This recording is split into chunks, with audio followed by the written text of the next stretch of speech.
My number 10 documentaries don't get a whole lot of love. I really enjoyed Belushi by R.J. Cutler. It landed on Showtime in November. It kind of chronicles his life, his death, his career.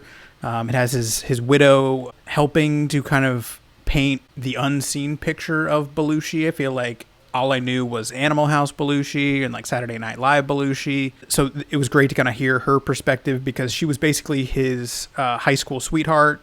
And they basically dated and kind of married and were together throughout all the ups and downs of his career. So crazy. You know, like, I had no idea that A, she was alive, and B, just the concept of, like, you know, it's so crazy that John Belushi, sorry, has left such an impact on the world. Even now, like, his shadow hangs over.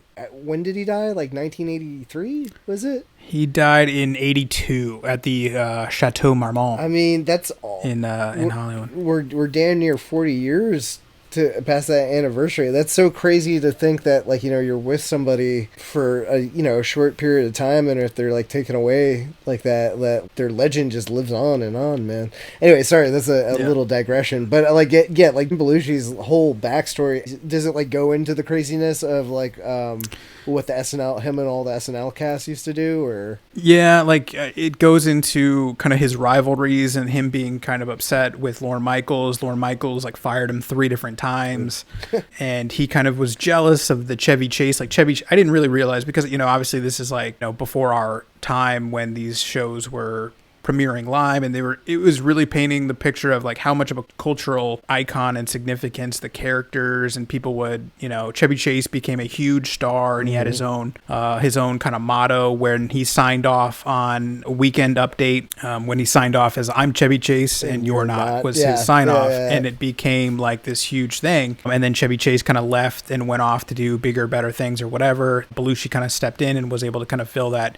gap. Now he finally got, you know, some of his skits were getting kind of more involved. It was really interesting. You know, he was kind of the son of an immigrant family, Albanians. His dad wasn't supportive of him at all. Wasn't, you know, his dad was a restaurant guy who just wanted to, you know, put your nose down, grind, get your just ass work in the hard kitchen in silence. Do your thing. You know, just his widow, Judy, shared a lot of his letters because they were living apart for a big portions of his life. He was traveling, or, he just, or like, he's filming things or whatever. And stuff? Yeah. But even that, like, I think he wrote her a lot of kind of letters, and especially when they were kind of on the outs, there were times when they weren't really doing well, and there were days that he would just kind of leave. He would just leave, even when they were living together in New York. He would just take off and go do drugs and go to on benders and shit.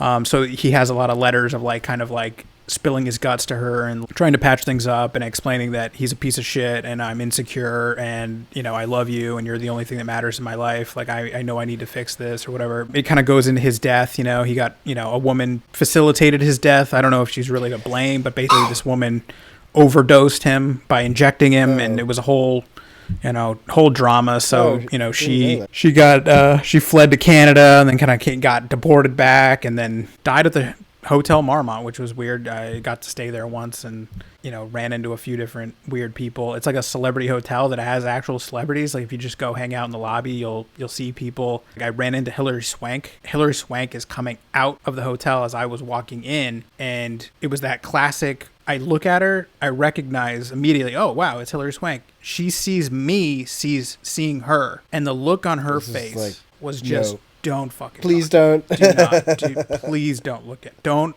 just whatever you're thinking. She just thought 100% this asshole is gonna stop me for a picture or whatever, or to talk to me or something. And I've worked in a bar long enough to know that female look of do not approach me, do not talk to me. Just from seeing it not today, from afar. Not today, not ever. Great little movie. If you have Showtime,